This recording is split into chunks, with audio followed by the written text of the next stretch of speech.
Global I جس کے بارے میں کئی بار آپ کو سمجھا چکا ہوں کہ ایسے نہیں $1 کے نوٹ کے اوپر احرام مصر کی تصویر اور وہ ہے. یہ انتظار کر رہے ہیں کس کا؟ دجال کا. جیسے ہم انتظار کر رہے ہیں کس کا؟ مہدی کا. اور وہ دجال غالب آنے والا بدترین شر ہوگا, یعنی اس سے زیادہ پھر شر کوئی. اب یہ دجال میں پہلے بھی کئی بار آپ کے سامنے اس کی تشریح کر چکا ہوں. کسی شخص کا نام نہیں ہے, کوئی ہستی نہیں ہوگی ایسی کہ چلیے آ رہی ہے اس کے ایک آنکھ ہوگا اتنے سارے ہاتھ ہوگا. نہیں, یہ دجال یہ نظام, یہ سسٹم. جیسے فرعون نام نہیں تھا شخص کا, فرعون لقب ہوتا تھا ہر اس بادشاہ کا جو مصر پہ حکومت کرتا تھا, اس کو کہتے تھے فرعون. 400 سال کہتے عمر تھی, 400 سال فرعون کی عمر نہیں تھی, 400 سالہ وہ نظام تھا ان کا, جس میں آخری فرعون ہوتا رامس. رامس نام بتایا جاتا ہے, ممکن ہے کچھ اور ہو, واللہ عالم بالصواب. وہ آخری تھا ان کا. تو دجال یہ جو سسٹم نافذ ہے جس نے پوری دنیا کو اپنے قبضے میں آکٹوپس کی طرح لے لیا ہے, اور آج اس کی نمائندگی کون کر رہا ہے دجال کی؟ ٹرمپ. کون کر رہا ہے؟ وہ کہہ رہا ہے نا کہ میرے پاس زندگی ہے, میرے پاس موت ہے. یہ روز کہہ رہا ہے, روز اللہ اس کے منہ سے یہ جملے نکلوا رہا ہے نا. اللہ میں نہیں کرو گے, میں مار دوں گا, موت دے دوں گا. جس کو زندہ رہنا ہے میرے سامنے سر تسلیم خم کر دو. یہی ہے نا خلاصہ, یہی نا, یہ ہے دجال. اس کو کہتے ہیں دجال. یہ پورا سسٹم دجالی نظام. ان میں ہزاروں ایسے ہوں گے جو دجال پر ایمان لے آئیں گے. لے آئے نا سب, گھس گئے نا سب. اب ظاہر اس زمانے میں مولانا نے آلافن کہا, اس زمانے میں آلاف بہت ہوتے تھے, آلاف یعنی ہزاروں. تو آج کے زمانے میں لاکھوں کروڑوں کر لیجئے اس کو آپ, اس زمانے کی گنتی کے بعد سے. حالانکہ یہ جو ایمان لائیں گے عقل بھی رکھتے ہیں اور دین بھی رکھتے ہیں نا, لیکن دجال کی نشستوں میں شرکت کرتے ہیں. کل بھی ایک ایسی نشست ہوئی ہے کسی پاکستان کے بڑے شہر میں, جہاں لبرل, سیکولر, روشن خیال, مذہبی لوگ سب جمع ہوئے کہ نہیں اسلام تو بڑا پروگریسو اور لبرل, آزاد.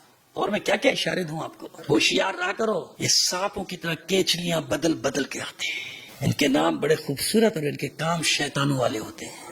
ناموں پہ مت جانا ان کے کبھی بھی. ہوئی ایسی بڑی نشستیں آج کل یہاں جو دجال پر ایمان لا چکے, جو کہتے ہیں خام خواہ میں تم نکلے ہو, کوئی نہیں لڑ سکتا امریکہ سے. پاگل ہے یہ, بے وقوف ہے, احمق ہے نا. چلتا ہے نا وہ اتنی بڑی طاقت, وہ اس سے کیا لڑیں گے؟ لڑ رہے ہیں نا اکیلے, اس سے نہیں لڑ رہے. آج تو لسٹ آ گئی کہ اکیلا ایران, اکیلا تاریخ میں پہلی بار کتنی طاقتوں سے اکیلا لڑ رہا ہے. تاریخ ہے بشریت میں اکیلا ایران, اور سب کے نام دیے ہوئے, پورا گھیرا دیا ہوا کہ کتنے ملکوں سے اکیلا لڑ رہا ہے, چومکھی لڑ رہا ہے اور سب طرف مار رہا ہے.